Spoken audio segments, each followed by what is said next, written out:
مزید یہ بیان کیا کہ اِنَّا هَدَيْنَاهُ السَّبِيلَ، ہم نے راستے کی طرف رہنمائی کر دی ہے، چاہے تو انسان شکر گزار بندہ بنے وَإِمَّا كَفُورًا، یا نہ شکرہ بنو۔ اگر انسان شکر گزار بندہ بنے گا تو اس کا نتیجہ اور اس کا انعام یہ ہوگا کہ رب العالمین نے فرمایا لَإِن شَكَرْتُمْ لَأَزِيدَنَّكُمْ، کہ اگر تم شکر گزار بندہ بنو گے، رب العالمین کا شکر ادا کرو گے، لَأَزِيدَنَّكُمْ، تو اللہ تبارک و تعالی تمہاری نعمتوں میں، تمہاری دولت میں یا دیگر تمام جو بھی چیز اللہ تبارک و تعالی نے تمہیں عطا کیا ہے، علم ہے، علم کی بنیاد پر اللہ تبارک و تعالی کا شکر ادا کر رہے ہو تو اللہ تبارک و تعالی علم میں اضافہ کرے گا۔ دولت کی بنیاد پر، صحت کی بنیاد پر رب العالمین کا شکر ادا کرتے ہو لَأَزِيدَنَّكُمْ، تو اللہ تبارک و تعالی اضافہ کرے گا۔ وَلَئِن كَفَرْتُمْ، اگر نہ شکرہ ہوگے، نہ شکر گزاری کرو گے،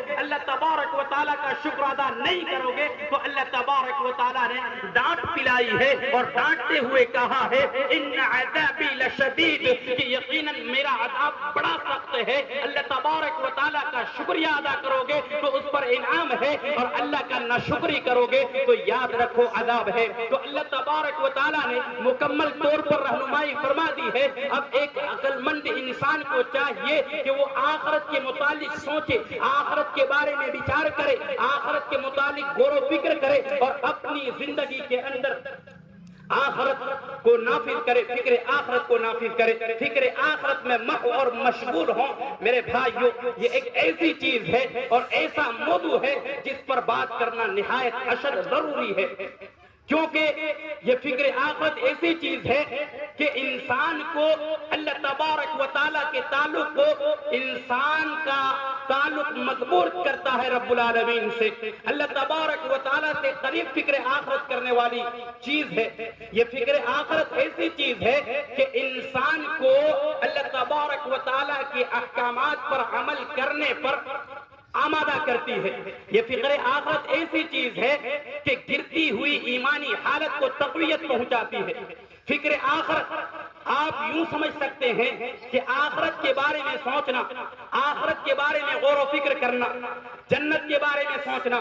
جہنم کے بارے میں سوچنا، جہنم کے عذاب کے بارے میں سوچنا، جہنم کی آگ کے بارے میں سوچنا، قبر کے احوال کے بارے میں سوچنا، اسی طرح سے اللہ تبارک و تعالیٰ نے جو مختلف مراحل رکھے ہیں آخرت میں، ان تمام چیزوں کے بارے میں سوچنا یہ نہایت ضروری ہے۔ جب ایک انسان اپنی زندگی کے اندر اس چیز کو نافذ کرتا ہے تو نتیجہ یہ نکلتا ہے کہ وہ انسان رب العالمین کے قریب سے قریب تر ہو جاتا ہے، اور اتنا قریب ہو جاتا ہے کہ اللہ تبارک و تعالیٰ کی عبادت میں اپنی زندگی گزارنے لگتا ہے، اور اللہ تبارک و تعالیٰ کے احکامات پر عمل کرنا ان کے لیے آسان ہو جاتا ہے، کیونکہ حقیقت ان کے سامنے ہوتی ہے، حقیقت سے وہ غافل نہیں ہوتا ہے۔ لیکن یاد رکھیے، اگر انسان فکر آخرت سے غافل ہو جاتا ہے تو یاد رکھیے وہ انسان نہ صرف یہ کہ رب العالمین سے دور ہوتا ہے، نہ صرف یہ کہ آخرت کے فکر سے دور ہوتا ہے، بلکہ وہ دین اسلام سے بھی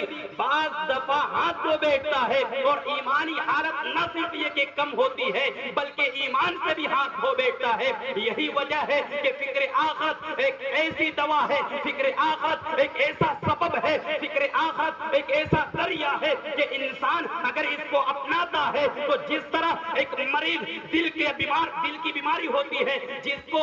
سڈن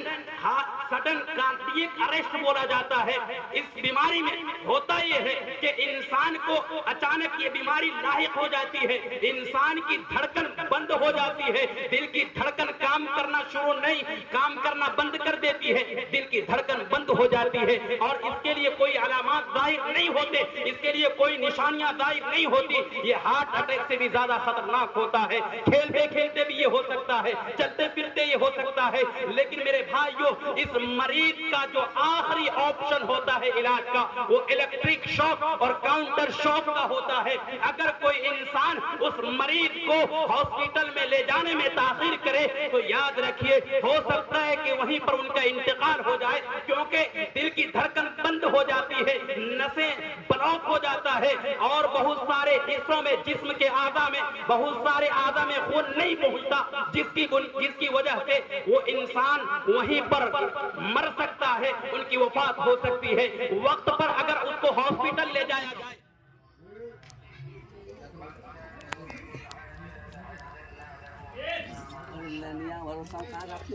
لے پون